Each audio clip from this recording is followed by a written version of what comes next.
The health workers spent most of Monday picketing outside the Health Ministry headquarters at Upper Hill, and in the evening they lit candles and flashlights to continue with the protest into the night despite the light showers experienced in the city. Our reporter David Kagina attended the protest and now joins us live with an update. Kagina.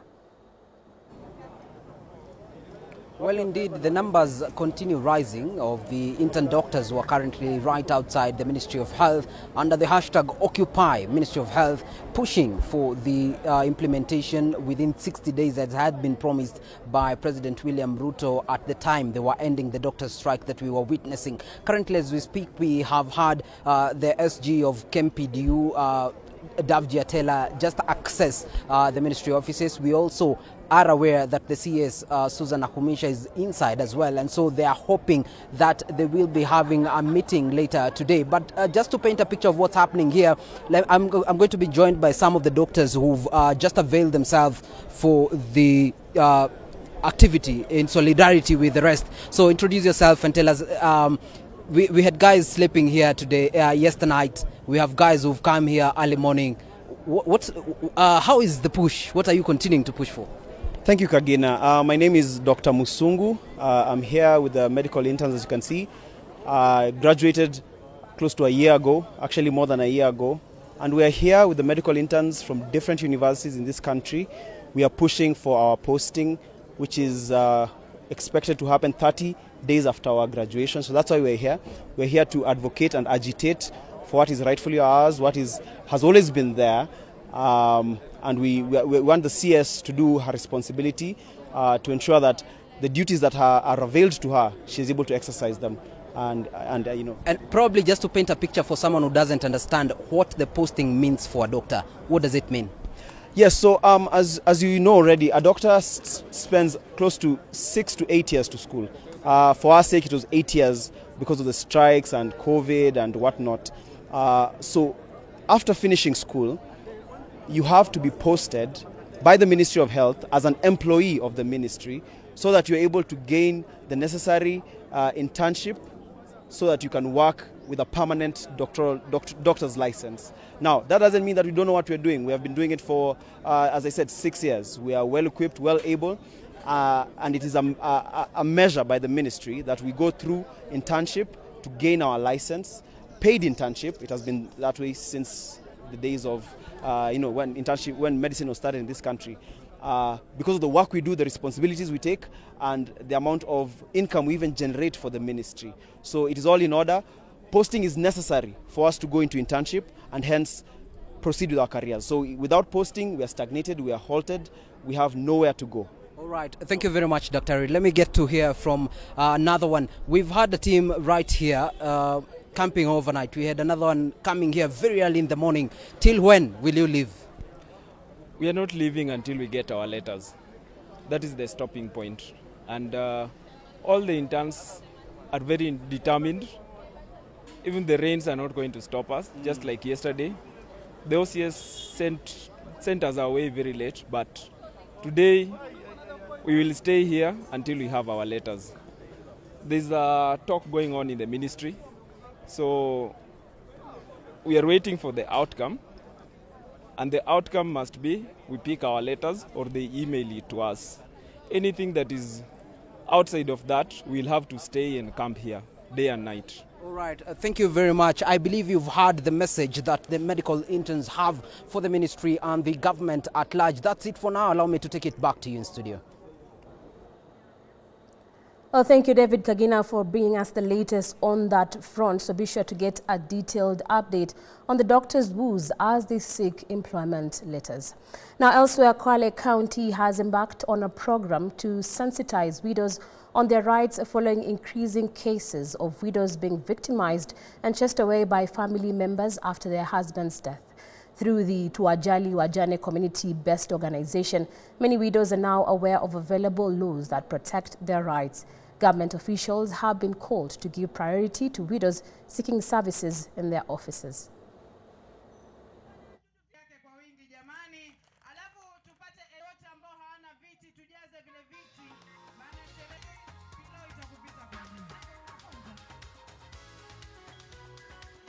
Wajane walikuwa kinyamazia hapo nyuma. Hawakuwa wanajua wataripoti wapi, wataenda wapi wasaidike. Ilikuwa wakipata shida kama hii, amefiliwa na mume wake, yeye anakaa tu nyumbani ama anafukuzwa, anaona ni kawaida, anaenda kwao.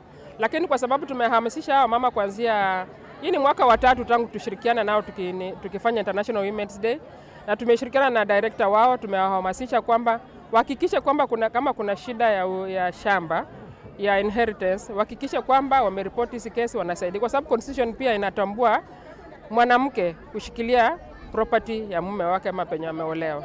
Pia tunazungumzia masuala ya kuwawezesha wao ili waweze kujisimamia.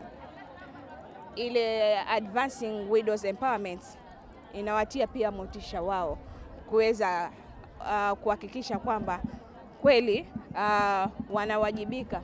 wanawajibika katika kuhakikisha kwamba wanafikia maendeleo ili kuweza kujiboresha ama kujiimarisha. Watakuwa wanaangazia masuala ya uboreshaji wa miti na mimea, vile vile watakuwa wanaangalia namna gani ya kuchunga mazingira kwa njia mbalimbali. Kwa hivyo tukiona kwamba dunia inazungumza zaidi kuhusu maafa ya mabadiliko ya tabia nchi, kama Fazil Chinoy Fellowship kupitia kwa Shanaz Chinoy kwamba over 20 lecturers from various universities across the country have been equipped with cutting-edge technological advancements to improve their understanding of technical issues and bridge the gap between the classroom and the industry. The lecturers had been put on a 12-week intensive upskilling program courtesy of Microsoft Africa Development Centers (ADC), which seeks to improve faculty skills in teaching and research at a time when the world seeks to do more with the power of artificial intelligence. Speaking at the graduation ceremony themed Growing Importance of Artificial Intelligence in Modern Academia, Irene Gidinji, Education Engagements Lead at Microsoft, revealed that the program included a curriculum development. Signifying the 3 months that they've gone through the program. Some of the new things we integrated was teaching with AI. So what are some of the tools that we have within Microsoft, and also training that they can start to incorporate as part of their curriculum. We basically learned what the industry is looking for. And one of the things that I picked very quickly was that possibly we are not preparing our students enough for the current industry market. So indeed it was actually a time for me to have a reflection to see, okay, so if this is what the industry is looking for, now how do I need to prepare the student for that industry? And so that was basically for me, and I have learned quite a lot. AI is a game changer in both dimensions, positive and equally areas, not the word negative, but in areas we need to be careful in how we're using it. So positive in terms of enhancing creative thinking for our students, such that they can be able to have an idea and engage or interact with AI to be able to broaden those ideas they have. The government is set to partner with private investors through public-private partnership to revive the Kamiti Maximum Prison and Kitengela Prison tenaries that have currently stalled. Speaking after touring the Kitengela Prison Correctional Services, PS Salome Biako noted that machinery and effluent challenges have stalled the two tanneries. Salome said the partnership will help revive the leather industry in prison, besides making it a profitable sector.